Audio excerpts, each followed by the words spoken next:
السلام عليكم ورحمة الله الإخوان، نهاركم مبروك. اليوم إن شاء الله غادي نشارك معكم طريقة ديال التغريز ديال هذا الدرس هذا على 3، درس متصل على 3 كنديروه في الهابطة في بلاصة العقاد.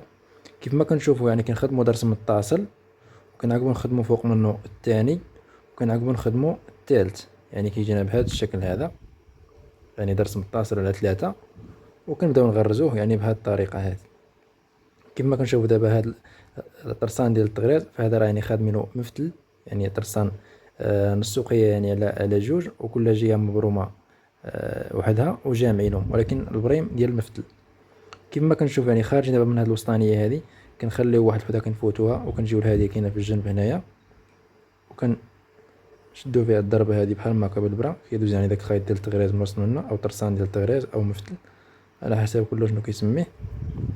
كيف ما كنشوفوا انا دابا راه خدام يعني بهذا ديال التسلاق راه مفتل، باش ما كيتعقد متى حاجه. اما الطرسان فراه غادي اذا كان يعني مبروم بريم ديال الطرسان، فراه غادي يكون كيتعقد. من الافضل يعني بريم ديال المفتل صافي، وكنبقاو خدامين بهذه الطريقه.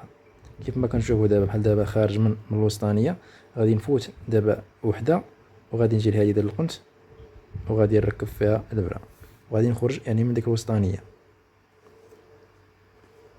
بهذه الطريقه هذه. وكنعقب كنجي لهادي ديال الجنب، وكنعقب كنطلع يعني من هادي ديال الجهه الاخرى، وكنبقى غادي خدام بهذه الطريقه. كنتمنى ان شاء الله تكون يعني الشرح يعني يكون مفهوم، وتكون يعني واضحه الفكره.